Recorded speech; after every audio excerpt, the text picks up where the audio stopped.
اب ہم آتے ہیں سیدنا ابراہیم علیہ السلام کے قصے کی طرف، لیکن اس سے پہلے یہ وضاحت کر دیں کہ سیدنا ابراہیم علیہ السلام کے واقعے کے ساتھ چند دوسرے انبیاء علیہم السلام کے واقعات بھی وابستہ ہیں، مثلا سیدنا لوط علیہ السلام کا واقعہ، اس لیے کہ یہ سیدنا ابراہیم علیہ السلام کے بھتیجے بھی ہیں اور ان کے پیروکار بھی۔ اسی طرح آپ کے صاحبزادوں سیدنا اسماعیل اور سیدنا اسحاق علیہ السلام کے واقعات ساتھ ساتھ چلتے ہیں۔ اس کی وجہ یہ ہے کہ سیدنا اسماعیل علیہ السلام کی ولادت کے وقت ابراہیم علیہ السلام کی عمر 87 سال تھی، اور سیدنا اسحاق علیہ السلام کی پیدائش کے وقت سیدنا ابراہیم علیہ السلام کی عمر 100 سال تھی، جبکہ سیدنا ابراہیم علیہ السلام کی کل عمر 175 سال ہوئی، اس لیے ان کے واقعات ساتھ ساتھ چلتے ہیں۔ ابراہیم علیہ السلام کا قصہ سناتے ہوئے ان حضرات کا ذکر ساتھ ساتھ ضرور آئے گا، تو آئیے شروع کرتے ہیں قصہ ابراہیم علیہ السلام کا۔ صالح علیہ السلام کے بعد اللہ تعالیٰ نے سیدنا ابراہیم علیہ السلام کو مبعوث فرمایا۔ ابراہیم علیہ السلام جد الانبیاء ہیں، عظیم المرتبت اور اولو العزم پیغمبر ہیں۔ آپ کے والد کا نام طارق تھا، جبکہ اس کا لقب آزر تھا۔ آزر مدد کرنے والے کو کہتے ہیں۔ یہ شخص اپنے قبیلے کے افراد کی مدد کیا کرتا تھا، غمخواری کرتا تھا، اس لیے اس کا لقب آزر مشہور ہو گیا تھا۔ قرآن مجید میں ابراہیم علیہ السلام کا قصہ 73 مقامات پر ذکر ہوا ہے۔ یہ 73 مقامات 25 سورتوں میں ہیں، اور یہ بات ابراہیم علیہ السلام کے بلند مرتبت ہونے پر دلالت کرتی ہے۔ ابراہیم علیہ السلام بھی سام بن نوح علیہ السلام کی نسل سے ہیں۔ آپ کی پیدائش عراق کے مشہور شہر بابل میں ہوئی۔ یہ عراق کے شمال میں واقع تھا اور آج بھی موجود ہے۔ بہت بڑا شہر ہے، اس وقت بھی بڑی آبادی پر مشتمل تھا۔ یہاں بت پرستی عام ہو چکی تھی۔ اللہ تعالی سورۃ العنکبوت آیت 25 میں فرماتے ہیں، ابراہیم نے کہا کہ تم نے جن بتوں کی پرستش اللہ کے سوا کی ہے، انہیں تم نے اپنی آپس کی دنیاوی دوستی کے بنا پر معبود ٹھہرا لیا ہے۔ مطلب یہ کہ وہ لوگ اللہ کی عبادت بتوں کو اللہ کا شریک ٹھہرا کر کرتے تھے۔ ابراہیم علیہ السلام نے اپنے باپ سے اور اپنی قوم سے کہا کہ یہ مورتیاں جن کے تم مجاور بنے بیٹھے ہو کیا ہیں؟ انہوں نے جواب دیا، ہم نے اپنے باپ دادوں کو انہی کی عبادت کرتے پایا ہے۔ اللہ تعالیٰ ان کے بارے میں فرماتے ہیں، اے نبی، انہیں ابراہیم علیہ السلام کا قصہ سنا دو، جبکہ انہوں نے اپنے باپ اور اپنی قوم سے فرمایا، تم کس کی عبادت کرتے ہو؟ کہنے لگے، بتوں کی، ہم تو برابر ان کے مجاور بنے بیٹھے ہیں۔ ابراہیم علیہ السلام نے فرمایا، جب تم انہیں پکارتے ہو تو کیا وہ سنتے بھی ہیں یا تمہیں نفع اور نقصان پہنچا سکتے ہیں؟ انہوں نے کہا، یہ ہم کچھ نہیں جانتے، ہم نے تو اپنے باپ دادوں کو اسی طرح کرتے پایا ہے۔ مطلب یہ کہ یہ بت پرستی انہیں ورثے میں ملی تھی۔ وہ جن معبودوں کی عبادت کرتے تھے، نہ وہ ان کی پکار کو سنتے تھے، نہ ہی ان کے نفع و نقصان پر قادر تھے۔ اسی لیے ابراہیم علیہ السلام انہیں جھنجھوڑ رہے تھے، لیکن اندھی تقلید اور بشری عقل کے بیکار ہو جانے نے انہیں یہ سب سوچنے سے عاری کر دیا تھا۔ اللہ تعالیٰ نے ابراہیم علیہ السلام کی خصوصی رہنمائی فرمائی تھی، جیسا کہ سورۃ الانبیاء آیت 51 میں ہے، اور ہم نے ابراہیم کو پہلے سے ہدایت عطا فرما دی تھی اور ہم اسے جانتے تھے۔ ابراہیم علیہ السلام نے کبھی ایک لمحے کے لیے بھی بتوں کی پوجا نہیں کی تھی۔ آپ نے اپنی قوم کو بتوں کی پوجا کرتے دیکھا تو انہیں ملامت کی، ایک اللہ کی طرف دعوت دی، اور اس دعوت کی ابتدا انہوں نے اپنے باپ سے کی۔ اللہ تعالیٰ سورہ مریم میں فرماتے ہیں، اے نبی، کتاب میں ابراہیم کا ذکر کر، بے شک وہ سچا نبی تھا۔ جب اس نے اپنے باپ سے کہا، اے میرے باپ، بے شک مجھے وہ علم عطا ہوا ہے جو تمہیں حاصل نہیں، اس لیے میری اطاعت کریں، میں آپ کو سیدھا راستہ دکھاؤں گا۔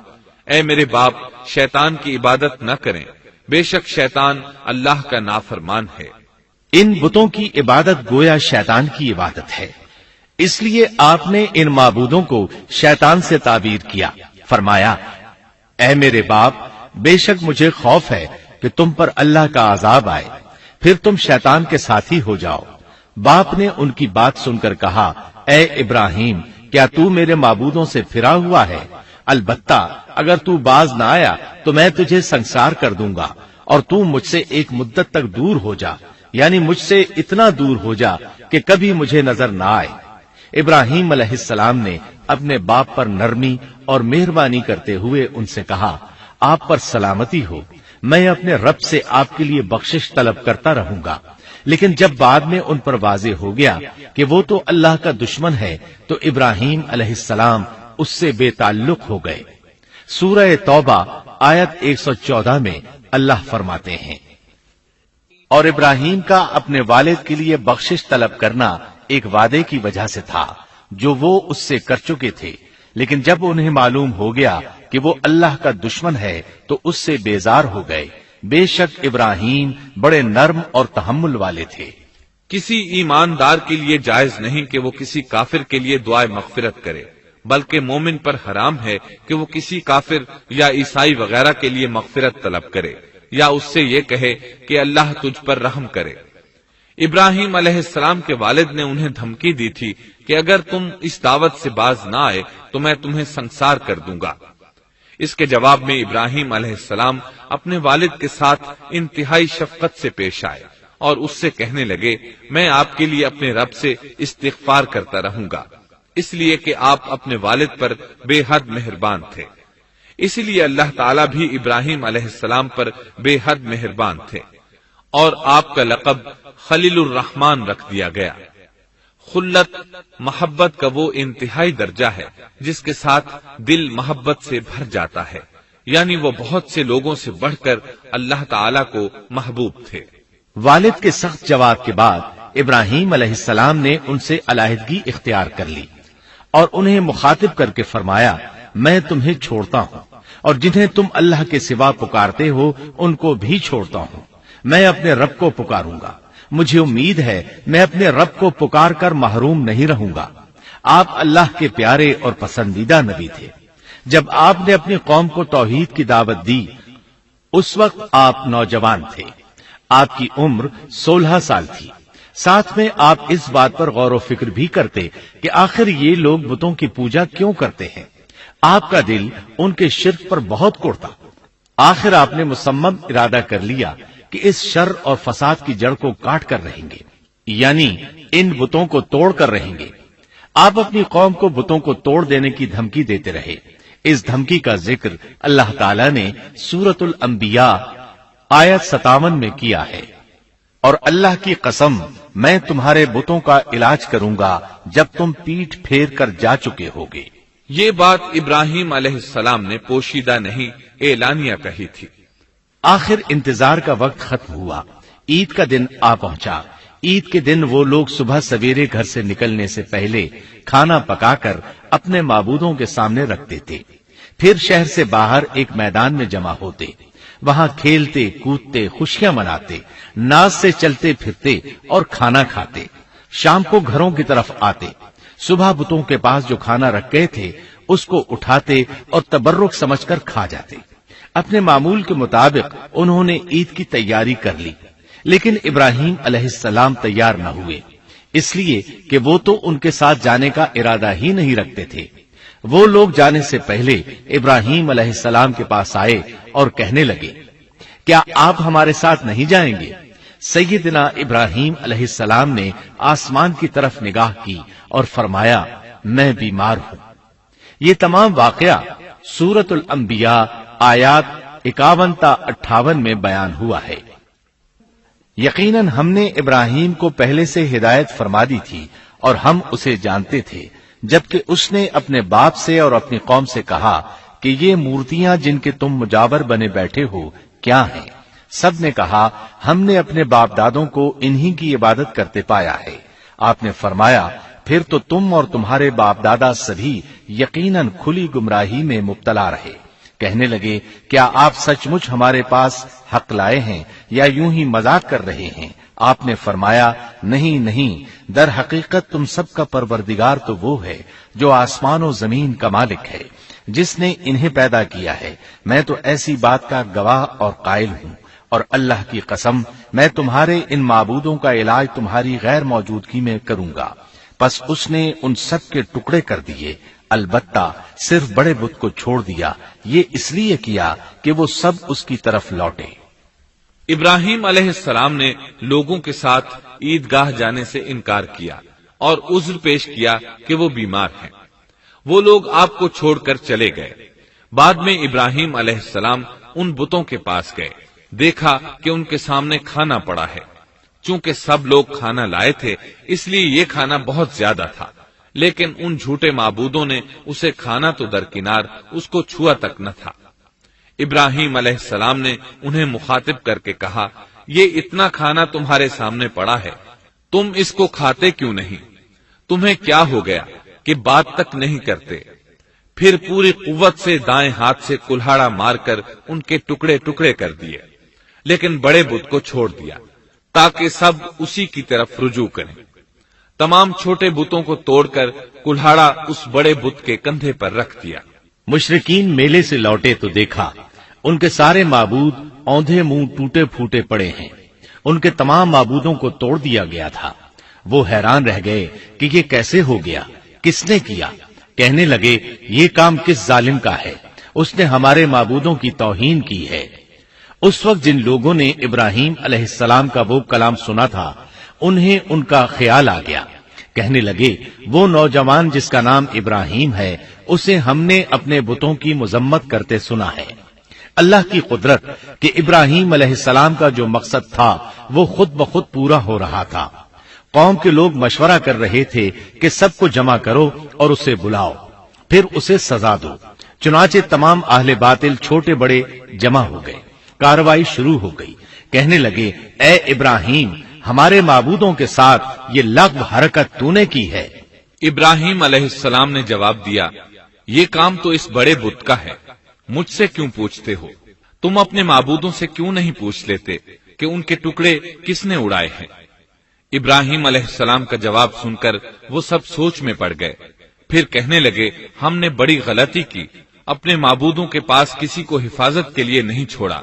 اس قدر واضح بات محسوس کر کے بھی وہ ظالم ایمان نہ لائے، بلکہ شیطان نے ان کے دلوں میں وسوسہ ڈالا اور انہوں نے غور و فکر کر کے کہا، اے ابراہیم، کیا تمہیں علم نہیں، یہ تو بے زبان ہیں، یہ بول نہیں سکتے۔ اب ابراہیم علیہ السلام نے فرمایا، تب پھر تم اللہ کے سوا اس چیز کی عبادت کرتے ہو جو تمہیں کچھ بھی نفع نہ دے سکے اور نہ نقصان پہنچا سکے۔ تعجب ہے تم پر اور ان پر بھی جنہیں تم اللہ کے سوا پکارتے ہو، کیا تم میں بالکل عقل نہیں؟ اس طرح ابراہیم علیہ السلام نے ان پر حقیقت خوب اچھی طرح واضح کر دی۔ ان سے فرمایا، تم ان کی پوجا کرتے ہو جن کو تم خود تراشتے ہو، یعنی ان کا حال تو یہ ہے کہ تم نے ان کو خود اپنے ہاتھوں سے تراشا اور ان کی عبادت کرنے لگے، جبکہ تمہیں اور تمہاری بنائی ہوئی چیزوں کو اللہ ہی نے پیدا کیا ہے۔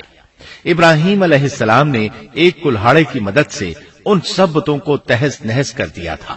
یہ اس بات کی واضح ترین نشانی تھی کہ یہ بالکل بے بس ہیں، لیکن اس واضح نشانی کے باوجود وہ اپنے کفر ہی پر ڈٹے رہے اور لگے ابراہیم علیہ السلام کو دھمکیاں دینے۔ کہنے لگے، اس کے لیے ایک آتش کدہ بناؤ اور اسے اس دہکتی آگ میں ڈال دو۔ پھر ان لوگوں نے ایک چٹیل میدان کا انتخاب کیا جہاں مٹی نام کی کوئی چیز نہیں تھی۔ اس میدان کو پتھروں کی باڑ کے ساتھ گھیر دیا گیا۔ پھر سب لوگوں کو حکم دیا گیا کہ وہ لکڑیاں جمع کر کے اس گھیری ہوئی جگہ میں رکھیں۔ چنانچہ سب لوگ لکڑیاں جمع کر کے وہاں لانے لگے، یہاں تک کہ عورتوں اور بچوں نے بھی اس کام میں بڑھ چڑھ کر حصہ لیا۔ میدان میں اتنی لکڑیاں جمع ہو گئیں کہ زمین نظر نہیں آتی تھی۔ یہ لکڑیاں زمین پر ایک اونچی دیوار محسوس ہوتی تھیں۔ پھر ان لکڑیوں کو آگ لگائی گئی۔ جب آگ کے شعلے آسمان سے باتیں کرنے لگے تو انہوں نے ابراہیم علیہ السلام کو آگ میں ڈالنے کے لیے ایک جھولا تیار کیا۔ اس میں سیدنا ابراہیم علیہ السلام کو رکھا گیا۔ اس وقت آپ نے یہ دعا پڑھی، حسبنا اللہ ونعم الوکیل۔ ہمیں اللہ کافی ہے اور وہی بہترین کارساز ہے۔ یہ کلمہ ہر محتاج اور مصیبت زدہ کو پڑھنا چاہیے۔ بخاری میں ہے، رسول اللہ صلی اللہ علیہ وسلم نے فرمایا، حسبنا اللہ و نعم الوکیل ابراہیم علیہ السلام نے اس وقت فرمایا تھا جب انہیں آگ میں پھینکا جانے لگا تھا۔ مطلب یہ کہ ہم اللہ ہی پر بھروسہ کرتے ہیں، اس کے سوا ہمارا کسی پر بھروسہ نہیں۔ بعض روایات میں یہ بھی ہے کہ جب ابراہیم علیہ السلام کو آگ میں ڈالا جانے لگا تو جبریل علیہ السلام آئے اور کہا، اے ابراہیم، کوئی حاجت ہے تو میں حاضر ہوں۔ ابراہیم علیہ السلام نے فرمایا، اگر تم اپنی مرضی سے آئے ہو تو مجھے تمہاری کوئی ضرورت نہیں۔ ایک دوسری روایت میں ہے کہ بارش کے فرشتے نے حاضر ہو کر کہا تھا، اے ابراہیم، مجھے حکم دیجئے میں بارش برسا کر اس آگ کو بجھا دوں۔ لیکن ایسی تمام روایات ضعیف ہیں۔ یوں بھی اللہ کا حکم ان سے پہلے کام کرنے والا تھا۔ اللہ تعالی سورہ انبیاء آیت 69 اور 70 میں فرماتے ہیں، ہم نے کہا اے آگ ابراہیم پر ٹھنڈی ہو جا اور سلامتی والی ہو جا، گو انہوں نے ابراہیم کا برا چاہا لیکن ہم نے انہیں ہی نقصان پانے والا کر دیا۔ چنانچہ جب ابراہیم علیہ السلام کو آگ میں ڈالا گیا تو وہ ٹھنڈی ہو گئی۔ ابن عباس رضی اللہ عنہما فرماتے ہیں، اگر اللہ تعالیٰ آگ سے یہ نہ فرماتے کہ سلامتی والی ٹھنڈی ہو جا تو وہ اس قدر سرد ہو جاتی کہ اس کی ٹھنڈک سے تکلیف محسوس ہوتی۔ گویا آگ بھی اللہ کے حکم کے بغیر نہیں جلا سکتی، چھری اللہ کے حکم کے بغیر نہیں کاٹ سکتی، اس لیے کہ یہ بھی اللہ کی مخلوق ہیں اور ان کی قدرت بھی اللہ کے پاس ہے۔ وہ چاہے تو ان کو قدرت عطا کر دے، چاہے تو قدرت واپس لے لے۔ آگ کو ٹھنڈا ہونے کا حکم ہوا، وہ ٹھنڈی ہو گئی۔ اس نے نہ ابراہیم علیہ السلام کے کپڑے جلائے، نہ جسم کے کسی حصے کو کوئی نقصان پہنچایا، صرف وہ رسیاں جلائیں جن سے آپ کو باندھا گیا تھا۔ سبحان اللہ۔ لوگ آگ کے گرد اس انتظار میں کھڑے تھے کہ جو ہی انہیں آگ میں پھینکا جائے گا وہ جل کر راکھ ہو جائیں گے، لیکن وہ یہ دیکھ کر حیران رہ گئے کہ ابراہیم علیہ السلام بڑے ناز سے آگ کے درمیان بیٹھے ہیں۔ بعض روایات میں ہے کہ ابراہیم علیہ السلام فرمایا کرتے تھے، مجھے ان دنوں جو راحت اور سکون حاصل تھا ویسا آگ سے نکلنے کے بعد نہیں ہوا۔ لوگ اس معجزے کو دیکھ کر حیرت زدہ تھے۔ پھر ابراہیم علیہ السلام آگ سے نکلے۔ اتنا بڑا معجزہ دیکھنے کے باوجود لوط علیہ السلام کے سوا کوئی شخص پورے بابل شہر سے ان پر ایمان نہ لایا۔ اللہ تعالیٰ فرماتے ہیں، پس ابراہیم پر لوط ایمان لائے۔ مطلب یہ کہ پوری بستی سے لوط علیہ السلام تھے جو آپ پر ایمان لائے تھے، باقی تمام لوگ کفر ہی پر ڈٹے رہے۔ ابراہیم علیہ السلام ان کا رویہ دیکھ کر نا امید ہو گئے کہ اس سے بڑھ کر یہ کون سا معجزہ دیکھنا چاہتے ہیں۔ ان کے بتوں کو توڑ دیا گیا، اپنی آنکھوں سے اللہ کی نشانی ان لوگوں نے دیکھی، پھر بھی یہ ایمان نہیں لائے، چنانچہ آپ نے وہاں سے ہجرت کا ارادہ فرما لیا۔ اس وقت بابل پر نمرود نامی بادشاہ کی حکومت تھی۔ کہا جاتا ہے کہ زمین کے بیشتر حصے پر اسی کی حکمرانی تھی۔ جب اس کے پاس یہ خبریں پہنچیں کہ ابراہیم علیہ السلام کو آگ میں ڈالا گیا لیکن آگ نے انہیں نہیں جلایا تو اس نے ابراہیم علیہ السلام کو اپنے دربار میں پیش کرنے کا حکم دیا۔ ابراہیم علیہ السلام کو وہاں لایا گیا۔ نمرود نے ان سے ان کے رب کے بارے میں سوال کیا۔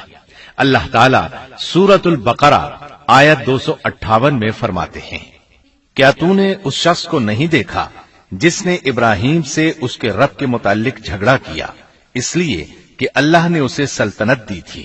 ایک روایت میں ہے کہ 4 بادشاہوں نے زمین کے بیشتر حصے پر حکمرانی کی ہے، ان میں سے ایک نمرود ہے۔ نمرود اپنے وقت کا حاکم و بادشاہ تھا۔ ابراہیم علیہ السلام سے جب اس کی اللہ تعالی کے بارے میں بات چیت ہوئی تو ابراہیم علیہ السلام نے کہا، میرا رب وہ ہے جو زندہ کرتا ہے اور مارتا ہے۔ جواب میں اس نے کہا، میں بھی زندہ کرتا ہوں اور مارتا ہوں۔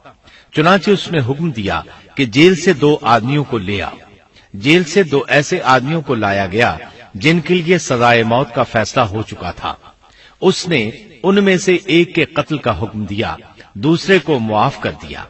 اس سے اس نے یہ ثابت کرنا چاہا کہ وہ بھی زندہ کر سکتا ہے اور موت دے سکتا ہے، اور کہنے لگا، دیکھ لو میرے حکم سے لوگ مرتے ہیں اور میرے حکم سے انہیں زندگی ملتی ہے۔ اس کی بات سن کر ابراہیم علیہ السلام نے غور کیا کہ اگر وہ اس سے موت و حیات کے باریک فلسفے پر بحث کریں گے تو نمرود کا مقصد پورا ہو جائے گا اور میرا مقصد پورا نہیں ہو پائے گا۔ اس لیے بحث و مباحثے کی بجائے کوئی مضبوط دلیل پیش کر دی جائے تاکہ حق و باطل کے درمیان فرق واضح ہو جائے۔ چنانچہ آپ نے فرمایا، بے شک اللہ سورج کو مشرق سے لاتا ہے، تو اس کو مغرب سے لے آ۔ کافر بادشاہ یہ سن کر مبہوت رہ گیا، اس کا سر جھک گیا۔ اللہ تعالیٰ فرماتے ہیں تب وہ کافر حیران رہ گیا اور اللہ نا انصافوں کو سیدھی راہ نہیں دکھاتا۔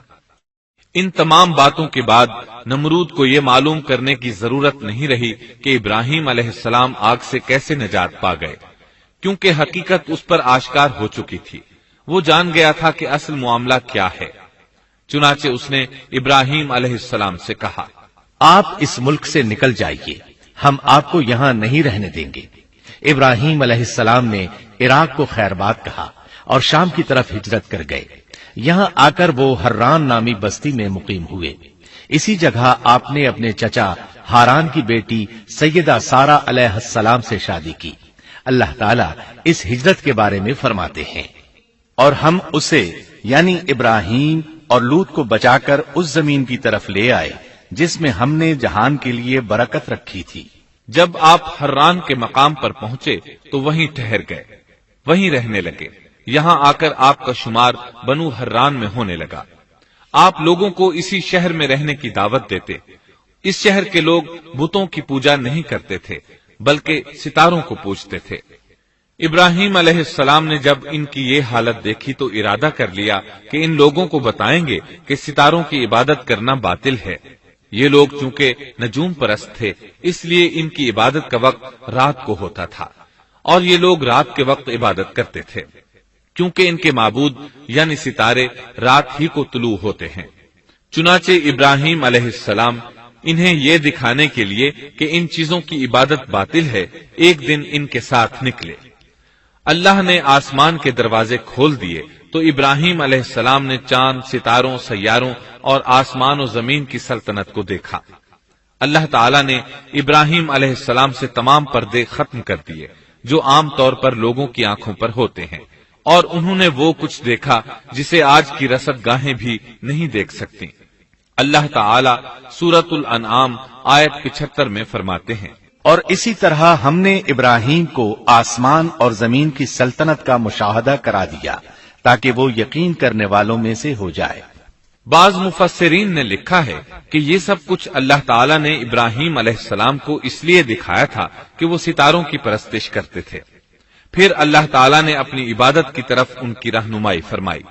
جن مفسرین نے یہ بات لکھی وہ غلطی پر ہیں، کیونکہ ایک جلیل القدر رسول کے متعلق ایسا گمان کرنا کبیرہ گناہ ہے۔ آسمان اور زمین کی سلطنت اور دیگر معجزات دکھانے کے بعد اللہ تعالیٰ فرماتے ہیں، آسمان اور زمین کی پیدائش یقیناً انسان کی پیدائش سے بہت بڑا کام ہے۔ اللہ تعالیٰ ایک دوسرے مقام پر فرماتے ہیں، آسمان اور زمین میں بہت سی نشانیاں ہیں جن سے یہ منہ موڑ کر گزر جاتے ہیں۔ ابراہیم علیہ السلام حران شہر کے ستارہ پرستوں کو لے کر ایک رات نکلے۔ اچانک ایک ستارہ طلوع ہوا، اس کی چمک دمک بہت تھی، شکل صورت کے لحاظ سے بھی بہت خوبصورت تھا۔ اس وقت ابراہیم علیہ السلام نے بطور مذاق کہا، یہ میرا رب ہے۔ لیکن جب وہ ستارہ کچھ دیر بعد چھپ گیا تو کہنے لگے، یہ تو غروب ہو گیا۔ یہ رب کیسے ہو سکتا ہے؟ جو چھپ جائے وہ رب نہیں ہو سکتا، پس میں تو غروب ہونے والوں کو پسند نہیں کرتا۔ اگلے روز وہ پھر ان لوگوں کو ساتھ لے کر نکلے تو چاند کو دیکھا۔ یہ شکل صورت میں ستاروں سے کہیں زیادہ خوبصورت تھا، روشن تھا، لیکن یہ بھی غروب ہو گیا تو ابراہیم کہنے لگے، اگر مجھے میرے رب نے ہدایت نہ کی تو میں گمراہ لوگوں میں شامل ہو جاؤں گا۔ اے اللہ، تو کہاں ہے؟ اپنی طرف میری رہنمائی کر۔ ان باتوں سے ابراہیم علیہ السلام ان لوگوں کو غور و فکر کی دعوت دے رہے تھے تاکہ وہ غور کریں، آخر رب چھپ کیسے سکتا ہے؟ اگر چاند رب ہے اور دن کے وقت کسی کو اپنے معبود کی حاجت ہوگی تو وہ کیا کرے گا؟ لہذا چاند کسی صورت رب نہیں ہو سکتا۔ پھر جب دن چڑھا اور سورج طلوع ہوا تو کہنے لگے، یہ میرا رب ہے، یہ تو سب سے بڑا ہے۔ پھر لوگوں کو مخاطب کر کے کہنے لگے، تم رات کو چھوٹے چھوٹے ستاروں کی پوجا کرتے ہو، کیوں نہ تم اتنے بڑے ایک ہی رب کی پوجا کر لو۔ لیکن جب وہ بھی غروب ہو گیا تو کہنے لگے یقیناً میں تمہارے شرک سے بیزار ہوں. یہ معبود کیسے ہو سکتے ہیں؟ ان میں تو تبدیلی آتی رہتی ہے، کبھی طلوع ہوتے ہیں کبھی غروب ہوتے ہیں. یہ اس بات کی دلیل ہے کہ یہ مخلوق ہیں اور ان کا خالق کوئی اور ہے جس کے حکم کے یہ تابع ہیں. جب یہ خود مخلوق ہیں اور کسی اور کے تابع ہیں تو کسی کو نفع نقصان پہنچانے پر کس طرح قادر ہو سکتے ہیں؟ پھر اپنی قوم کو مخاطب کر کے کہنے لگے میں اپنا رخ اس کی طرف کرتا ہوں جس نے آسمانوں کو یکسو ہو کر پیدا کیا اور میں شرک کرنے والوں میں سے نہیں ہوں. اب بھی وہ اپنی بات پر اڑے رہے. تب آپ نے فرمایا تم مجھ سے اللہ کے بارے میں جھگڑ رہے ہو، مجھے تو اللہ راہ دکھا چکا ہے اور اس نے مجھے دلیل عطا فرمائی ہے. میں یقیناً جانتا ہوں کہ تمہارے تمام معبود بے بس اور بے طاقت ہیں. جاؤ تم سے اور تمہارے ان معبودوں سے جو ہو سکے کر لو. میرے رب کی مرضی کے بغیر کچھ بھی نہیں ہو سکتا. میرے رب نے ہر چیز کے علم کو اپنے گھیرے میں لے رکھا ہے. کیا پھر بھی تم نصیحت حاصل نہیں کرو گے؟ اور میں تمہارے معبودوں سے خوف کیوں کھاؤں؟ تم اللہ سے نہیں ڈرتے؟ ان کو اللہ کا شریک ٹھہرا رہے ہو. اللہ نے اس کی کوئی دلیل نازل نہیں کی. اگر تم میں صحیح علم ہے تو تم ہی بتلا دو کہ ہم دونوں جماعتوں میں سے امن کا زیادہ حقدار کون ہے. امن انہی کے لیے ہے جو ایمان لانے کے بعد دین کو شرک سے خلط ملط نہیں کرتے. حقیقت میں ہدایت یافتہ وہی لوگ ہیں. یہی ہمارے وہ دلائل تھے جو ہم نے ابراہیم علیہ السلام کو ان کی قوم کے مقابلے میں عطا کیے تھے، اور ہم جسے چاہیں مرتبے میں بڑھا دیں. بے شک تیرا رب بڑی حکمت والا ہے. ان لوگوں نے پھر بھی کفر ہی کیا، کوئی بھی ایمان نہ لایا. چنانچہ ابراہیم علیہ السلام نے ایک بار پھر ہجرت کی اور مصر جا پہنچے. مصر کے بادشاہ کو خبر ملی کہ ایک شخص ہجرت کر کے آیا ہے اور اس کے ساتھ ایک عورت ہے. وہ بہت زیادہ حسین و جمیل ہے. چنانچہ اس ظالم نے اپنے کارندوں کو بھیجا کہ اس عورت کو میرے پاس لے آؤ، ساتھ ہی اس سے پوچھنا کہ تمہارے ساتھ جو آدمی ہے وہ کون ہے. اگر وہ اس کا خاوند ہو تو اسے قتل کر دینا. ادھر بادشاہ نے اپنے کارندوں کو حکم دیا. ادھر اللہ نے ابراہیم علیہ السلام کی طرف وحی بھیج دی. انہوں نے سارا علیہ السلام سے کہا اگر وہ تجھ سے میرے بارے میں پوچھیں تو بتا دینا تم میری بہن ہو. پھر سارا سے بولے اے سارا، روئے زمین پر میرے اور تیرے سوا کوئی مومن نہیں، یعنی یہ کافروں کی سرزمین ہے، یہاں کوئی مومن نہیں، اس لحاظ سے تم میری دینی بہن ہو. پھر بادشاہ نے ابراہیم علیہ السلام کو پیش کرنے کا حکم دیا. اس نے آپ سے پوچھا یہ عورت کون ہے؟ آپ نے فرمایا یہ میری بہن ہے. اس طرح ابراہیم علیہ السلام کی زندگی میں 3 موقع ایسے آئے کہ انہوں نے اللہ کے دین کی حمایت اور مدافعت کے لیے توریہ کیا. توریہ کا مطلب یہ ہے کہ واقعہ کچھ اور ہو لیکن کوئی شخص کسی خاص مصلحت کی وجہ سے اسے 2 معانی والے الفاظ کے ساتھ اس انداز میں بیان کرے کہ سننے والا اس واقعہ کو نہ سمجھ سکے بلکہ اس کا ذہن خلاف واقعہ چیز کی طرف منتقل ہو جائے. شریعت نے بعض مخصوص حالات میں اس کی اجازت دی ہے. وہ 3 مواقع جہاں ابراہیم علیہ السلام نے توریہ فرمایا ان کی وضاحت کچھ اس طرح ہے. ایک یہ کہ آپ نے میلے پر نہ جانے کی غرض سے ان لوگوں سے کہا تھا کہ میں بیمار ہوں. دوسرے موقع پر یہ فرمایا تھا یہ کام اس بڑے سردار بت کا ہے. تیسرے سارا علیہ السلام کو دینی بہن قرار دیا. اس ظالم بادشاہ نے سارا علیہ السلام کو اپنی تحویل میں لے لیا. جب سارا علیہ السلام کو معلوم ہوا کہ وہ ایک بدکار شخص ہے تو انہوں نے اللہ تعالی سے دعا کی اے اللہ تجھے معلوم ہے میں تجھ پر اور تیرے نبی پر ایمان لائی ہوں اور اپنے جسم کو اپنے خاوند کے سوا ہر ایک سے محفوظ رکھا ہے، لہذا آپ اس کافر کو مجھ پر مسلط نہ کیجیے گا. چنانچہ اس کافر بادشاہ نے جب سیدہ سارا کو پکڑنے کے لیے اپنا ہاتھ بڑھایا تو اس کا ہاتھ شل ہو گیا اور اپنی جگہ پر جم گیا. وہ لگا چیخ پکار کرنے. اس میں اتنی طاقت نہ رہی کہ اپنے ہاتھ کو حرکت دے سکے. اس کی آواز سن کر اس کے محافظ بھاگے ہوئے آئے. انہوں نے اس کے ہاتھ کو چھڑانا چاہا لیکن چھڑا نہ سکے. اس کی یہ حالت دیکھ کر سیدہ سارہ خوف زدہ ہو گئیں۔ انہوں نے سوچا اگر یہ مر گیا تو لوگ کہیں گے اسے میں نے قتل کیا ہے۔ چنانچہ انہوں نے اللہ سے دعا کی کہ اسے چھوڑ دیا جائے۔ اللہ تعالیٰ نے آپ کی دعا قبول کر لی، اس کا ہاتھ ٹھیک ہو گیا، لیکن وہ ظالم پھر بھی نہ ڈرا۔ اس نے ایک بار پھر آپ کی طرف ہاتھ بڑھایا، اس کا ہاتھ پھر شل ہو گیا۔ سیدہ سارہ نے پھر دعا کی، وہ دوبارہ ٹھیک ہو گیا، وہ پھر بھی باز نہ آیا۔ تیسری بار پھر اس نے ان کی طرف ہاتھ بڑھایا، اس بار بھی اس کا ہاتھ شل ہو گیا۔ اب وہ سیدہ سارہ علیہ السلام سے کہنے لگا، اب کی بار اگر تو مجھے اس مصیبت سے نجات دلائے گی تو میں تجھے چھوڑ دوں گا اور کبھی تیرے آڑے نہیں آؤں گا۔ چنانچہ سیدہ سارہ علیہ السلام نے اللہ تعالی سے دعا کی، وہ ٹھیک ہو گیا۔ تب اس نے اپنے کارندوں کو آواز دی اور ان سے بولا، تم میرے پاس کسی انسان کو نہیں بلکہ سرکش جن کو لائے ہو۔ پھر اس نے انہیں رہا کر دیا، عزت و اکرام سے رخصت کیا اور ان کی خدمت کے لیے اپنی بیٹی ہاجرہ کو ساتھ کر دیا۔ سارہ علیہ السلام واپس لوٹی تو دیکھا کہ ابراہیم علیہ السلام نماز پڑھ رہے ہیں۔ نماز کے بعد انہوں نے پوچھا، سارہ اس نے تمہارے ساتھ کیا سلوک کیا؟ سیدہ سارہ علیہ السلام نے سارا واقعہ سنا دیا۔ سن کر آپ نے فرمایا، الحمدللہ۔ پھر بولے، اب ہم یہاں نہیں رہیں گے بلکہ واپس جائیں گے۔ چنانچہ آپ ایک بار پھر فلسطین میں آ گئے، وہیں اپنی زندگی بسر کرنے لگے۔ اب ہم آگے بڑھتے ہیں۔ جب آپ فلسطین میں مستقل طور پر رہائش پذیر ہوئے تو لوط علیہ السلام بھی آپ کے ساتھ تھے۔ لوط علیہ السلام آپ کے بھتیجے تھے، ان کے والد کا نام ہاران تھا۔ یہ بچپن ہی سے سیدنا ابراہیم علیہ السلام کے زیر سایہ رہے، انہی کے ہاں پرورش پائی، اس لیے دین حق فوراً قبول کر لیا۔ جب سیدنا ابراہیم علیہ السلام نے عراق سے شام کی طرف ہجرت کی تو یہ آپ کے ساتھ تھے، وہاں سے حران گئے تب بھی ساتھ تھے، پھر مصر کی طرف ہجرت کی تو بھی لوط علیہ السلام ان کے ساتھ تھے۔ آخرکار جب آپ نے مصر کو بھی خیر بات کہا اور فلسطین آ گئے تب بھی یہ ساتھ تھے۔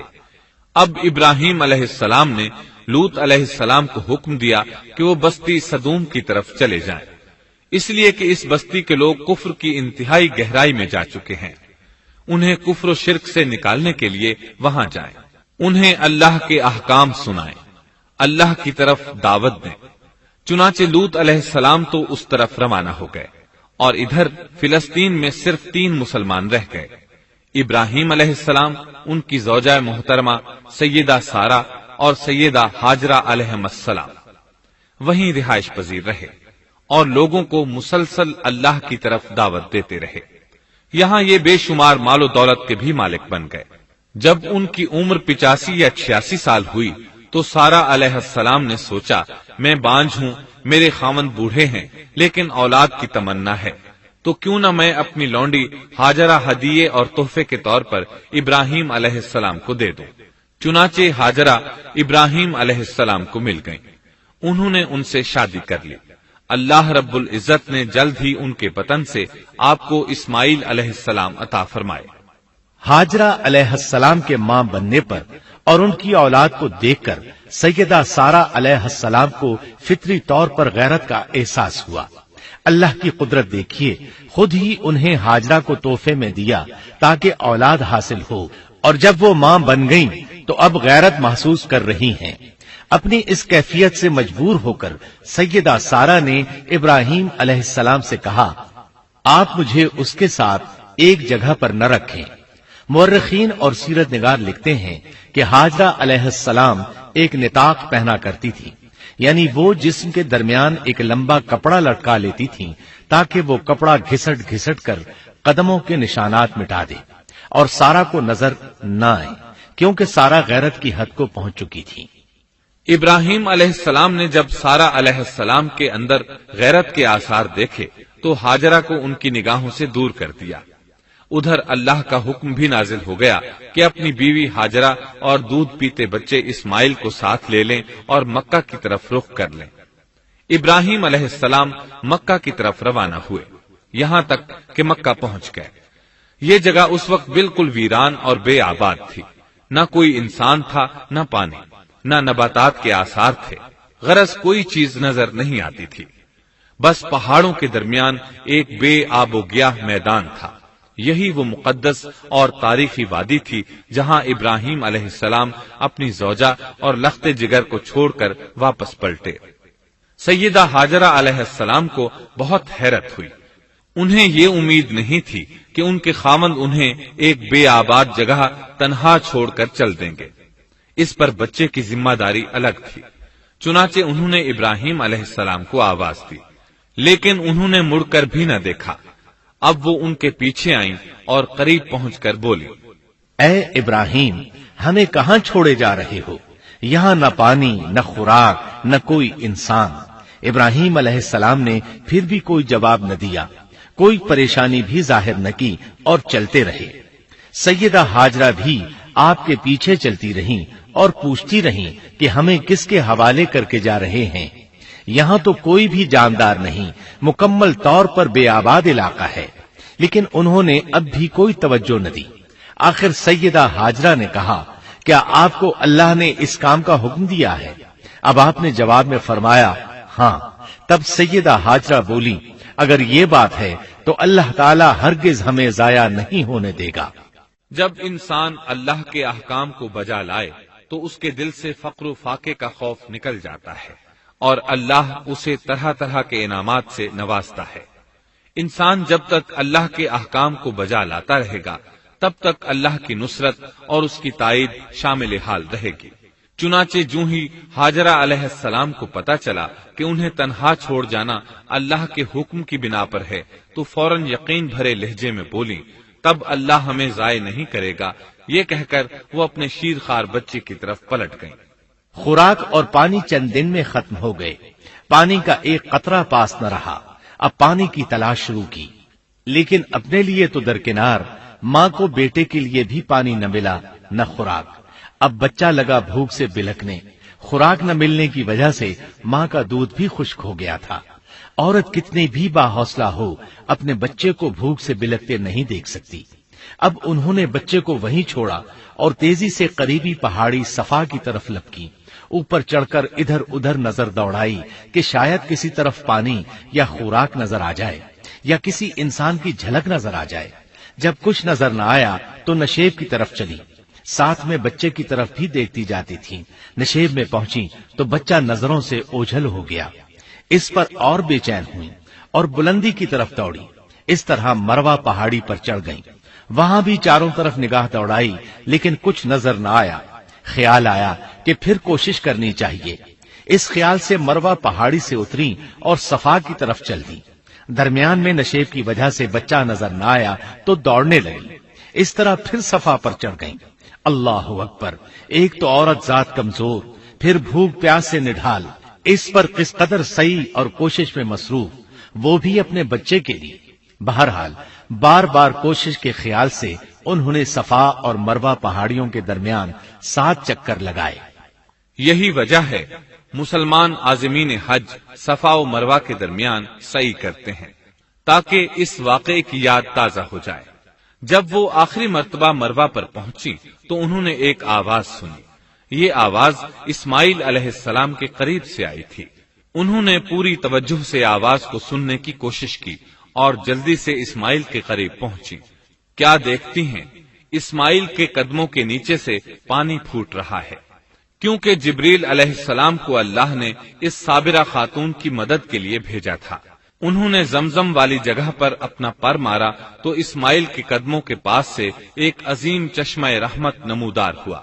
مستقبل کے پیغمبر کے قدموں کے نیچے سے اللہ نے جبریل فرشتے کے ذریعے زمین پھاڑ کر پانی نکال دیا۔ یہی آب زمزم کا آغاز تھا۔ ہاجرہ علیہ السلام پانی کو آنکھیں پھاڑ پھاڑ کر حیرت سے دیکھ رہی تھی۔ ان کی خوشی کی انتہا نہ رہی جب انہوں نے دیکھا پانی پھوٹ پھوٹ کر چاروں طرف بہ رہا ہے۔ زمین ہموار تھی، اس لیے انہوں نے زمین کو کھودنا شروع کر دیا تاکہ پانی ادھر ادھر نہ بہ جائے۔ پھر انہوں نے اس گڑھے کے چاروں طرف پتھر رکھ دیے اور زبان سے بولی، زم زم، اس کا مطلب ہے رک جا۔ نبی اکرم صلی اللہ علیہ وسلم کا فرمان ہے، اللہ اسماعیل کی والدہ پر رحم فرمائے، اگر وہ جلد بازی سے کام نہ لیتی تو زمزم ایک بہنے والا چشمہ ہوتا، لیکن انہوں نے اس کے گرد بند باندھ دیا۔ انہیں دراصل اس وقت پانی کی شدید ضرورت تھی، اس لیے انہوں نے پانی کو اپنے پاس جمع کر لیا تاکہ بہہ کر ضائع نہ ہو جائے۔ انہوں نے اسماعیل کو پانی پلایا، خود بھی خوب پیا، اور یہ اللہ تعالی کی طرف سے ان کی مہمان نوازی تھی۔ وہاں کوئی اور انسان نہیں تھا، نہ کھانے کی کوئی چیز تھی، بس یہی آب زمزم ان کے لیے کھانے اور پینے کا کام دے رہا تھا۔ اب چونکہ زمزم ایک چشمہ بن گیا تھا، اس لیے پرندے بھی آنے لگے۔ انہی دنوں عرب کے قبیلوں میں سے ایک قبیلہ بنو جرہم یمن کو خیر باد کہہ کر اس طرف آ رہا تھا۔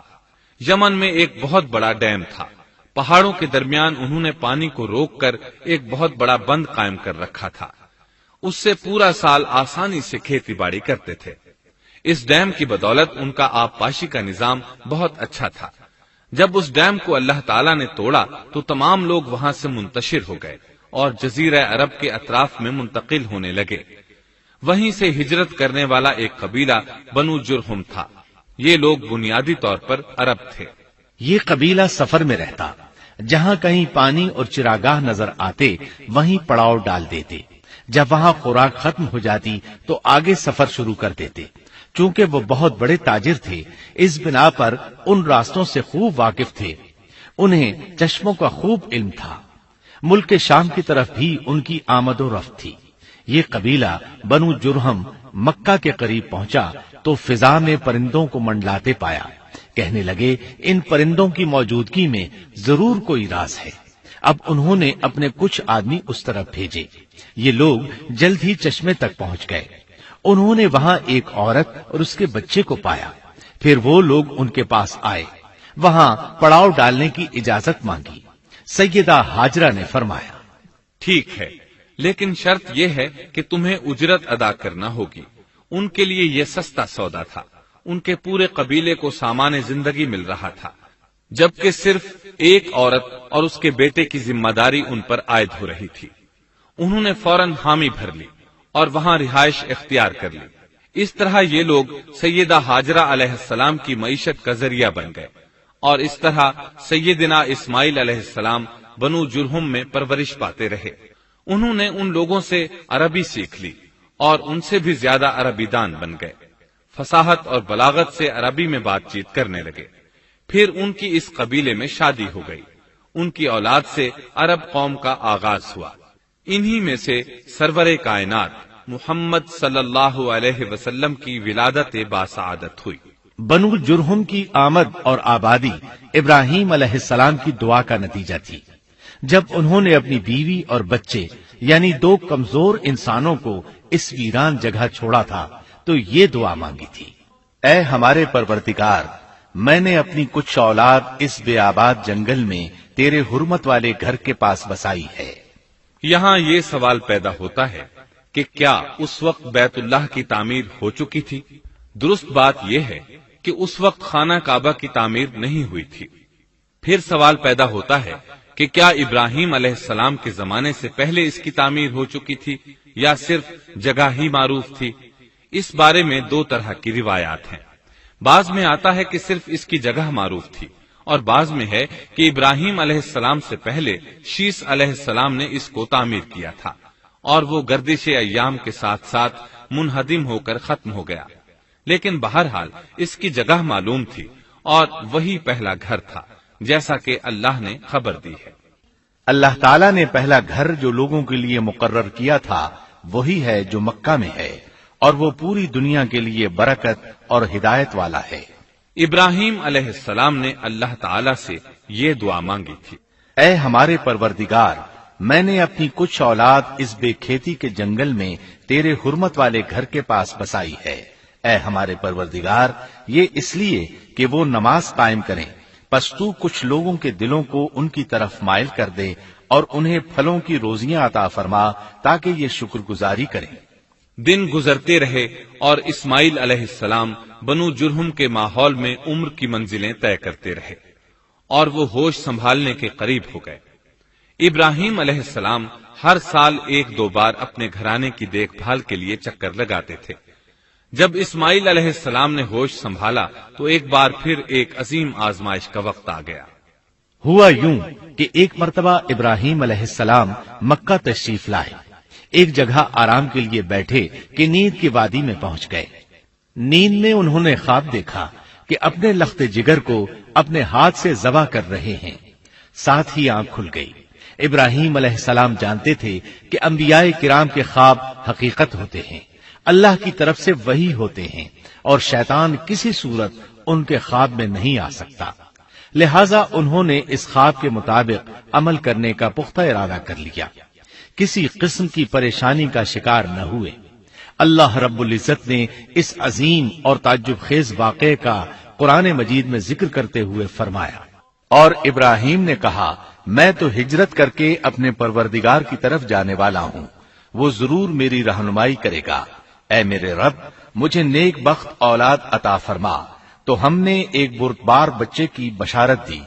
پھر جب بچہ اتنی عمر کو پہنچا کہ اس کے ساتھ چلنے پھرنے لگا تو ابراہیم نے کہا میرے پیارے بیٹے، میں نے خواب دیکھا ہے کہ میں تجھے ذبح کر رہا ہوں، اب تو بتا تیری کیا رائے ہے؟ یہاں سوال پیدا ہوتا ہے کہ ابراہیم علیہ السلام نے اسماعیل علیہ السلام سے مشورہ کیوں لیا؟ وہ چاہتے تو اسماعیل کو سوتے میں ذبح کر دیتے، اس طرح اللہ کا حکم بجا لاتے۔ وہ بیٹے کے پاس کیوں گئے اور ان سے مشورہ کیوں لیا؟ جی ہاں، یہ مسئلہ یاد رکھنے کے قابل ہے کہ ہر مسلمان پر لازم ہے کہ وہ اپنے دوسرے مسلمان بھائی کو اجر و ثواب میں شامل کرنے کی کوشش کرے۔ ابراہیم علیہ السلام نے بیٹے کو ثواب میں شامل کرنے کے لیے انہیں اللہ کے حکم سے آگاہ کیا، یہ نہ چاہا کہ میں اکیلا ہی اجر لیتا رہوں، بلکہ دوسرے کی خیر خواہی کو پیش نظر رکھا۔ والدین کے لیے آپ کے اس انداز میں نصیحت موجود ہے، یہ کہ اولاد کو ثواب کے مواقع فراہم کریں، ان کی صحیح تربیت کریں، اگر صدقہ کرنے کا موقع ملے تو بچوں کے ذریعے صدقہ کرائیں تاکہ انہیں بھی اللہ کے راستے میں خرچ کرنے کی عادت پڑے۔ جب کسی دینی مجلس میں بیٹھنے کا موقع ملے تو اپنی اولاد کو بھی ساتھ لے کر جائیں۔ بے شمار لوگ خود تو جاتے ہیں، اولاد کو جانے کے لیے کہتے بھی نہیں، خود دین سیکھتے ہیں، اولاد کو دین نہیں سکھاتے۔ ابراہیم علیہ السلام نے اسماعیل علیہ السلام سے رائے لی۔ سبحان اللہ، انہوں نے جواب میں فرمایا اے ابا جان، آپ کو جو حکم ملا ہے کر گزریے۔ یہ نہیں کہا کہ مجھے تو حکم نہیں ہوا، بلکہ فوراً سر تسلیم خم کر دیا، اس لیے کہ وہ جانتے تھے انبیاء کا خواب حقیقت پر مبنی ہوتا ہے، اللہ کی وحی ہوتا ہے، اس لیے بالکل پریشانی ظاہر نہ کی، یہ تک نہ پوچھا مجھے کیوں ذبح کر رہے ہیں، یا میرا کیا جرم ہے، یا آپ کے پاس کون سا صریح حکم آیا ہے۔ انہوں نے ایسی کوئی بات نہ کہی، اللہ کی فرما برداری اسی کو کہتے ہیں۔ چنانچہ اپنے باپ سے کہا اے ابا جان، آپ کو جو حکم ہوا ہے اس کو کر گزریے، انشاءاللہ آپ مجھے صبر کرنے والوں میں پائیں گے۔ علماء کرام فرماتے ہیں اس جملے سے ان کا انتہائی ادب اور احترام شامل ہے، اور اس میں زبردست توکل موجود ہے۔ یہ نہیں کہا کہ آپ مجھے صبر کرنے والوں میں سے پائیں گے، بلکہ آپ نے اللہ کی مشیت کو جملے میں شامل کیا اور فرمایا انشاءاللہ آپ مجھے صبر کرنے والوں میں سے پائیں گے۔ لہذا مسلمانوں کو دھوکے میں نہیں پڑنا چاہیے، یہ نہ کہے میں سفر کروں گا، میں فلاں کام کروں گا، میں فلاں کام کے کرنے کی طاقت رکھتا ہوں، بلکہ یوں کہے اللہ نے چاہا تو میں سفر کروں گا، اللہ نے چاہا تو فلاں کام کروں گا۔ اپنے علم اور طاقت کے دھوکے میں پڑنا سراسر نادانی ہے۔ ہر چیز کا تعلق اللہ سے قائم کرے، جیسا کہ اللہ تعالیٰ فرماتے ہیں، اور ہرگز کسی کام پر یوں نہ کہنا کہ میں اسے کل کروں گا، مگر ساتھ ہی انشاءاللہ کہہ لینا۔ اپنی زبان کو اللہ کے ذکر سے سجا کر رکھو اور ہمیشہ اپنے معاملات کو اللہ کی طرف لوٹاؤ۔ بہرحال باپ بیٹا دونوں ہی مصمم ارادے کے ساتھ اللہ کا حکم پورا کرنے کے لیے پیش ہو گئے۔ اسماعیل علیہ السلام نے اپنے والد محترم سیدنا ابراہیم علیہ السلام سے کہا جب آپ مجھے ذبح کرنے لگیں تو میری پیشانی کو زمین پر رکھ دیجیے گا تاکہ آپ کو میرا چہرہ نظر نہ آئے اور کہیں آپ کے ہاتھ رک نہ جائیں، چہرہ دیکھ کر آپ پر شفقت پدری غالب نہ آ جائے۔ اب ابراہیم علیہ السلام نے بیٹے کی پیشانی پکڑ کر زمین پر لٹا دیا، جیسا کہ اللہ تعالی نے فرمایا۔ جب دونوں مطیع ہو گئے اور ابراہیم نے اسے پیشانی کے بل لٹا دیا، اب انہوں نے چھری پکڑی اور گردن پر چلا دی، لیکن چھری نے گردن نہ کاٹی، بالکل اسی طرح جیسے آگ نے ابراہیم کو نہیں جلایا تھا، اس لیے کہ چھری میں کاٹنے کی طاقت اور آگ میں جلانے کی صلاحیت اللہ کے حکم کے بغیر نہیں آ سکتی۔ اللہ نے دونوں سے یہ طاقتیں سلب کر لی۔ اب ابراہیم زور لگا رہے ہیں، ادھر اسماعیل علیہ السلام کہہ رہے ہیں، ابا جان جلدی کیجئے، چھری چلائیے۔ اللہ تعالیٰ نے اس واقعے کا ذکر یوں فرمایا ہے، جب وہ دونوں مطیع ہو گئے اور ابراہیم نے اسے پیشانی کے بل لٹا دیا۔ اس مطیع ہونے سے مراد اللہ کے حکم کو نافذ کرنا ہے۔ اب ظاہر ہے مطیع تو وہ پہلے بھی تھے، لیکن یہاں اسلما یعنی مطیع ہونے سے مراد کامل اسلام ہے۔ نہایت واضح اور حقیقی اسلام مراد ہے، اس لیے کہ کامل اسلام وہی ہوتا ہے جس میں بغیر کسی تردد اور توقف کے اللہ کے امر اور نہی کی تصدیق کی جائے۔ یہ تھا حقیقی اسلام۔ ہاں تو چھری چلتی رہی، گلا نہ کٹا، اس لیے کہ امتحان اور آزمائش کی تکمیل ہو چکی تھی۔ یہ بات ثابت ہو چکی تھی کہ اللہ کا حکم نافذ کرنے میں دونوں پوری طرح کوشاں ہیں۔ اللہ تعالیٰ بھی فرما برداری ہی کا صلہ عطا فرماتے ہیں۔ چنانچہ آواز آئی، قد صدقت الرؤيا، ہم نے اسے پکارا، اے ابراہیم تو نے خواب کو سچ کر دکھایا، یقیناً ہم اسی طرح نیکوکاروں کو جزا دیا کرتے ہیں۔ یقیناً یہ ایک کھلی آزمائش تھی۔ تاریخ کا ایک عظیم ترین امتحان اور کڑی آزمائش دنیا کو آج بھی حیرت میں ڈال دیتی ہے۔ کون ہے جو بیٹے کو ذبح کرنے پر تیار ہو جائے، خاص طور پر اس صورت میں جب اولاد بھی اکلوتی ہو، جس کی وجہ سے 86 سال کے بعد آنگن میں بہار آئی ہو۔ پھر اس کی قربانی کا بھی واضح حکم نہیں دیا گیا تھا، اشارتاً خواب میں رہنمائی کی گئی تھی۔ آپ کہہ سکتے تھے یہ قتل اور سنگین جرم ہے، کہہ سکتے تھے اپنے بیٹے کو کس جرم میں قتل کروں، لیکن آپ نے بغیر کسی تعامل کے سر تسلیم خم کر دیا اور اس عظیم امتحان میں کامیاب ہوئے۔ اللہ فرماتے ہیں، وَإِبْرَاهِيمَ الَّذِي وَفَّى، اور ابراہیم وہ ہیں جنہوں نے وفاداری کی۔ اس آیت میں یہ نہیں بتایا گیا کہ کس چیز میں وفاداری کی، اس لیے کہ وہ تو ہر معاملے میں مکمل طور پر وفاداری کا مظاہرہ کر چکے تھے۔ آگ میں ڈالے جانے والا معاملہ، بیوی اور بچے کو لق و دق میدان میں چھوڑ آنے کا معاملہ، پھر ذبح کا امتحان، تعمیر بیت اللہ کی مشقت، غرض ہر معاملے میں وفادار تھے، حتیٰ کہ اپنا مال اللہ کے راستے میں خرچ کرنے میں اس قدر وفادار کہ ابو زیفان کے لقب سے مشہور ہو گئے۔ اس کا معنی ہے مہمان نواز۔ کسی مہمان کو دسترخوان پر اپنے ساتھ بٹھائے بغیر ایک لقمہ نہیں کھاتے تھے، باہر نکلتے مہمان تلاش کرتے، پھر اس کے ساتھ مل کر کھانا کھاتے، مہمان نہ ملتا تو سخت غمگین ہو جاتے۔ اس طرح انہوں نے اللہ کے ہر حکم کی پاسداری کی۔ ذبح والے اس امتحان کا اللہ نے انہیں کیا صلہ دیا؟ اللہ فرماتے ہیں، ہم نے اسے عظیم ذبیحے کا بدلہ عطا کیا۔ ہاں تو ہم بتا رہے تھے چھری نے گلا نہ کاٹا۔ ایسے میں ابراہیم علیہ السلام نے ایک آواز سنی، آواز پیچھے سے آئی تھی۔ انہوں نے مڑ کر دیکھا، جبریل علیہ السلام نظر آئے۔ وہ آسمان سے ایک مینڈھا لے کر آئے تھے، دنیا کے مینڈھوں میں سے نہیں بلکہ جنت کا مینڈھا لائے تھے۔ سیدنا عبداللہ بن عباس رضی اللہ عنہما سے روایت ہے کہ وہ مینڈھا جنت میں 40 سال تک چرتا رہا۔ سفید رنگ، کشادہ آنکھوں، خوبصورت سینگوں والا حسین و جمیل مینڈھا تھا۔ بہرحال یہ ابراہیم علیہ السلام کی وفاداری کا بدلہ تھا جو اسماعیل علیہ السلام کے فدیے میں دیا گیا، اور پوری امت مسلمہ کے لیے حکم ہو گیا کہ اللہ کی رضا کے لیے قربانی اور ہدی پیش کرتے رہیں۔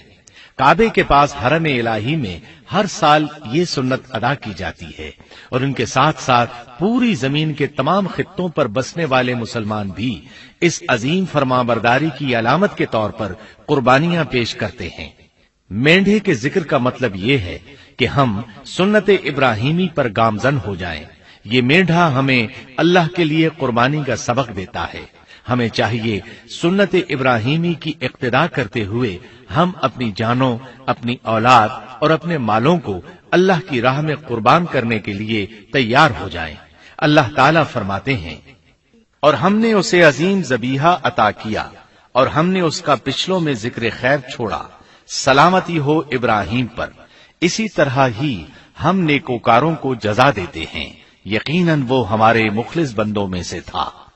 اور اسی طرح اللہ فرماتے ہیں، اور ہم نے اسے نیکوکار نبی اسحاق کی ولادت کی خوشخبری سنائی۔ یہ خوشخبری فلسطین کی طرف واپس لوٹنے کے بعد سنائی گئی۔ ایک اکلوتے بیٹے کی قربانی کے لیے تیار ہو جانے کے صلے میں اور سارہ علیہ السلام کی عظمت اور تکریم کے مد نظر اللہ تعالی نے اسحاق کی خوشخبری سنا دی۔ یہ آیت ذبح کے واقعے کے بعد اللہ تعالی نے ذکر فرمائی ہے، اس لیے معلوم ہوا پچھلی آیات میں اسحاق کے علاوہ کسی اور بیٹے کا ذکر ہوا ہے اور وہ اسماعیل علیہ السلام ہی تھے، جبکہ یہودی روایات میں اسحاق علیہ السلام کو ذبیح قرار دیا جاتا ہے۔ یہ بالکل غلط ہے۔ ذبح کے واقعے کے بعد اسحاق علیہ السلام کی بشارت مل رہی ہے، پھر بھلا وہ پیدا ہونے سے پہلے ہی ذبیح کیسے بن گئے؟ اس لیے یہ قطعی بات ہے کہ اسماعیل علیہ السلام ہی ذبیح ہیں۔ اس کے کئی اور بھی دلائل ہیں جن کے ذکر کرنے کا یہاں موقع نہیں۔ بہرحال اس عظیم آزمائش میں بے مثال کامیابی کے بعد ابراہیم علیہ السلام فلسطین آئے اور 120 سال کی عمر میں اسحاق علیہ السلام کی بشارت ملی، جبکہ سارہ علیہ السلام کی عمر 90 سال تھی۔ ان پر بڑھاپا طاری ہو چکا تھا۔ ایسے میں 3 فرشتے آئے، وہ تو قوم لوط کی تباہی کے لیے آئے تھے۔ راستے میں اللہ کے حکم سے ابراہیم علیہ السلام اور ان کی اہلیہ سارہ کو خوشخبری سنائی، اور اس غرض کے لیے وہ انسانی شکل میں آئے تھے۔ ابراہیم علیہ السلام تو پہلے ہی بہت مہمان نواز تھے، انہیں دیکھ کر بہت خوش ہوئے کہ مہمان آ گئے۔ فرشتوں نے انہیں سلام کیا۔ ابراہیم علیہ السلام نے سلام کا جواب دیا۔ وہ حیرت زدہ تھے کہ یہ لوگ ان کی بستی کے رہنے والے تو ہیں نہیں، لیکن ان پر سفر کے نشانات بھی نہیں ہیں، جیسا کہ دور سے چل کر آنے والوں میں ہوتے ہیں، نہ ان کے پاس سواریاں ہیں۔ قرآن مجید میں آتا ہے، فرشتوں نے سلام کیا تو ابراہیم نے بھی سلام کیا اور دل میں خیال کیا یہ اجنبی لوگ ہیں۔ پھر وہ اپنی مہمان نوازی کی عادت کے مطابق انہیں اندر لے آئے، ان کے لیے کھانے کا انتظام کیا۔ اللہ تعالیٰ فرماتے ہیں، ہمارے بھیجے ہوئے فرشتے ابراہیم کے پاس خوشخبری لے کر آئے تو انہوں نے سلام کیا۔ ابراہیم نے سلام کا جواب دیا اور فوراً بھنا ہوا بچڑا لے آئے، اور بچڑا بھی موٹا تھا۔ ان کے سامنے کھانا پیش کیا، لیکن وہ بھلا کب کھانے کی طرف ہاتھ بڑھانے والے تھے۔ یہ دیکھ کر ابراہیم علیہ السلام نے خوف محسوس کیا کہ کہیں یہ دشمن نہ ہو۔ اس وقت فرشتوں نے کہا، ابراہیم نہ ڈر، ہم تو قوم لوط کی طرف بھیجے گئے ہیں۔ جب انہوں نے یہ باتیں کی تو سارہ علیہ السلام پاس کھڑی تھی، وہ ہنسنے لگی۔ وہ خوشخبری سے پہلے کیوں ہنس پڑی؟ علماء اس بارے میں کہتے ہیں کہ جب انہوں نے سنا یہ فرشتے لوط علیہ السلام کی بستی کو تباہ کرنے جا رہے ہیں تو ان کے خاتمے کی خبر سن کر وہ ہنستی۔ اس کے بعد فرشتوں نے یہ خوشخبری سنائی، ہم نے اسے اسحاق کی پیدائش کی خوشخبری دی اور اسحاق کے بعد یعقوب پوتے کی بھی خوشخبری دی۔ بہت جلد ہی ہم اسحاق سے تیری ویران گود کو آباد کریں گے اور تو اپنی زندگی میں اس کے بیٹے یعقوب کو بھی دیکھ لے گی۔ اب 3 بشارتیں جمع ہو گئیں، بیٹا پیدا ہوگا، لمبی عمر ملے گی یعنی بیٹا جوان ہوگا، اور پھر وہ اپنے پوتے کو بھی دیکھے گی۔ اس سے بڑھ کر کیا عزت اور تکریم ہو سکتی ہے؟ اس لیے جب نبی کریم صلی اللہ علیہ وسلم سے پوچھا گیا کریم یعنی عزت والا کون ہے، تو آپ نے فرمایا کریم بن کریم بن کریم بن کریم، یعنی یوسف بن یعقوب بن اسحاق بن ابراہیم علیہ السلام۔ مطلب یہ کہ نبی بن نبی بن نبی بن نبی۔ یہ یوسف علیہ السلام کی شان ہے کہ خود بھی کریم، باپ بھی کریم، دادا بھی کریم اور پردادا بھی کریم۔ اس سے بڑھ کر عزت افزائی کیا ہو سکتی ہے؟ بہرحال فرشتوں نے انہیں خوشخبری دی۔ پھر انہوں نے ابراہیم کو ایک صاحب علم لڑکے کی بشارت دی۔ خوشخبری سن کر سیدہ سارہ حیران ہوئی، مارے حیرت کے منہ سے ہلکی سی چیخ نکل گئی۔ انہوں نے اپنے رخسار پر ہاتھ مارا جیسا کہ عورتوں کی عادت ہوتی ہے، کہنے لگی، ہائے افسوس، کیا میں بچہ جنوں گی حالانکہ میں بانجھ ہوں اور میرے خامند بوڑھے ہیں؟ یہ تو حیرت کی بات ہے۔ ایک دوسری جگہ اللہ تعالیٰ نے یہ الفاظ فرمائے، کہنے لگی، میں بوڑھی اور بانجھ ہوں، بھلا میں بچے کو کیسے جنم دوں گی؟ اس پر فرشتوں نے کہا، تو اللہ کے حکم پر تعجب کرتی ہے، اے اہل بیت، یہ تو اللہ کی تم پر رحمت اور برکت ہے، وہ بہت بزرگ اور قابل تعریف ہے۔ دوسری آیت میں ہے، انہوں نے کہا، اسی طرح تیرے رب نے فیصلہ کیا ہے اور ہمیں کہا ہے، یقیناً وہ بہت حکمت والا ہے اور علم رکھنے والا ہے۔ یہ تھی اسحاق علیہ السلام کی ولادت کی خوشخبری۔ ابراہیم علیہ السلام مکے میں سیدنا اسماعیل علیہ السلام سے ملنے کے لیے آتے رہتے تھے۔ ایک روز آئے تو ان سے کہا، اے میرے بیٹے، اللہ تعالیٰ نے مجھے حکم دیا ہے کہ اس مقام پر اللہ کا گھر تعمیر کرنا۔ اسماعیل علیہ السلام نے فوراً کہا، میں حاضر ہوں۔ اس طرح انہوں نے کھدائی شروع کی۔ ایسے میں انہیں شیش علیہ السلام کی تعمیر کے آثار نظر آئے، انہوں نے اس پر تعمیر شروع کر دی۔ ایک روایت میں یہ بھی ہے کہ انہوں نے فرشتوں والی بنیادوں کے آثار بھی دیکھے۔ نبی کریم صلی اللہ علیہ وسلم کی جوانی کے دنوں میں جب مکے کے قریش نے کعبے کی تعمیر نئے سرے سے کی تو انہوں نے اس کی بنیادوں کو گہرا کرنا چاہا۔ وہ کھدائی کرتے ان سبز پتھروں تک پہنچ گئے جو پہاڑوں کی چوٹیوں کی طرح نظر آ رہے تھے۔ انہوں نے ان پتھروں کو نکالنا چاہا۔ ایک شخص نے کدال کے ذریعے ایک پتھر کو باہر نکالا تو اس کے نیچے سے اتنا نور نکلنے لگا کہ قریب تھا وہ شخص اندھا ہو جاتا۔ پھر پتھر خود بخود نیچے جا گرا اور اپنی جگہ پر جم گیا۔ اس کے بعد لوگوں نے ان پتھروں کو ہاتھ نہ لگایا اور تعمیر شروع کر دی۔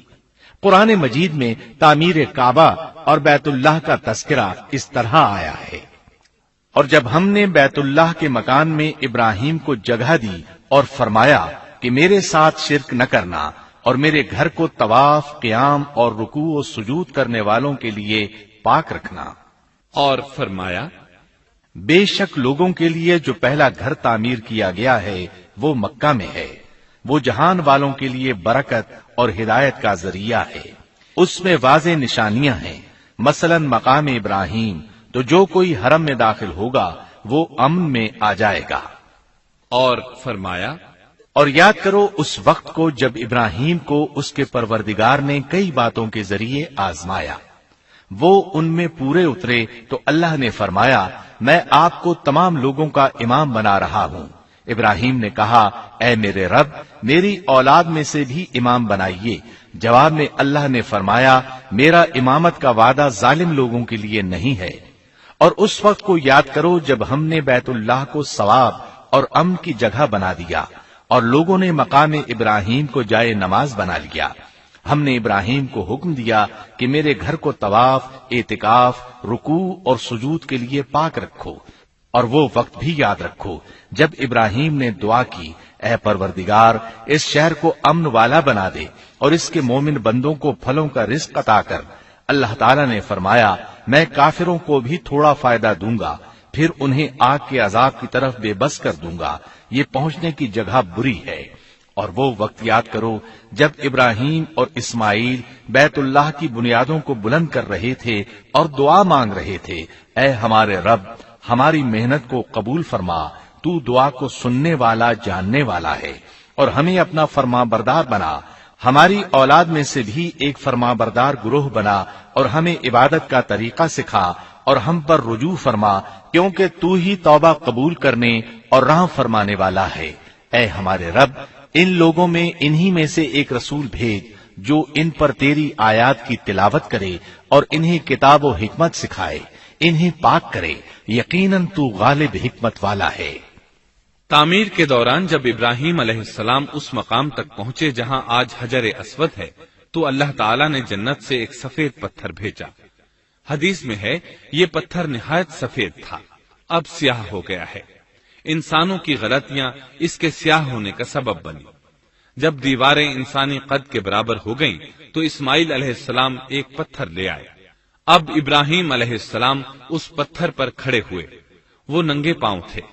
اسی وقت پتھر پگھل گیا، ان کے پاؤں اس کے اندر کسی قدر دھنس گئے، پتھر پر ان کے پیروں کے نشانات آ گئے۔ اسی پتھر کو آج مقام ابراہیم کہا جاتا ہے۔ پہلے یہ پتھر بیت اللہ کی دیواروں کے ساتھ رکھا گیا تھا۔ جب لوگ طواف کے لیے آتے تو سیدنا ابراہیم کے پیروں کے نشانات دیکھنے کے لیے یہاں ہجوم ہو جاتا۔ اس طرح طواف کرنے والوں کو دقت کا سامنا ہوتا۔ سیدنا عمر رضی اللہ عنہ نے صحابہ کرام کے مشورے سے اس پتھر کو اس جگہ سے قدرے ہٹا کر نماز کی صفوں کے قریب کر دیا تاکہ طواف کرنے والوں کو دقت نہ ہو۔ یہ مقام بہت مقدس ہے۔ اللہ نے فرمایا ہے، تم مقام ابراہیم کو جائے نماز مقرر کر لو۔ مقام ابراہیم کے قریب اس کے پیچھے ہو کر نماز پڑھنے کا موقع مل جائے تو لازماً وہاں 2 رکعت ادا کیا کرو۔ موقع نہ ملے تو پھر پوری مسجد حرام میں طواف سے فراغت والی 2 رکعت پڑھ لیا کرو۔ اس طرح کعبہ تعمیر ہوا۔ تب نیا حکم آیا، لوگوں میں جو استطاعت رکھے اس پر اللہ کے لیے حج بیت اللہ فرض ہے، اور جو شخص جان بوجھ کر اعراض کرے تو اللہ جہانوں سے بے نیاز ہے اور اسے اس کی کوئی پرواہ نہیں۔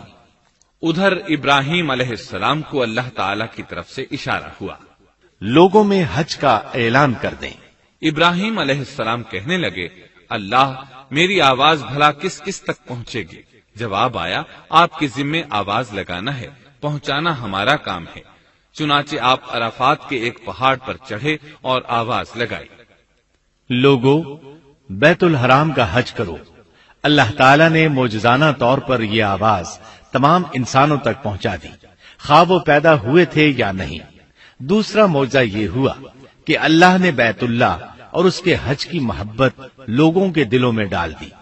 اللہ نے فرمایا، اور آپ لوگوں میں حج کا اعلان کر دیں، وہ آپ کی طرف پیدل بھی آئیں گے اور دبلے پتلے اونٹوں پر بھی دور دور سے آئیں گے۔ اس طرح لوگ پیدل اور سوار ہو کر کثرت سے حج کے لیے آنے لگے اور یہ ویران علاقہ آباد ہونے لگا۔ یہ تھے حالات اور واقعات ابراہیم علیہ السلام کے۔ آپ نے 175 سال کی عمر میں وفات پائی۔ آپ سے پہلے سیدہ ہاجرہ علیہ السلام نے وفات پائی اور ان کی وفات سے کچھ ہی عرصہ بعد سیدہ سارہ علیہ السلام 127 سال کی عمر میں فوت ہو گئیں۔ ان دونوں کی وفات کے بعد آپ غمگین رہنے لگے۔ آخر اتنی مدت تک ساتھ رہا تھا۔ آپ خلیل الرحمان تھے، آپ پر صحیفے بھی نازل ہوئے، آپ اللہ کے بے حد شکر گزار تھے۔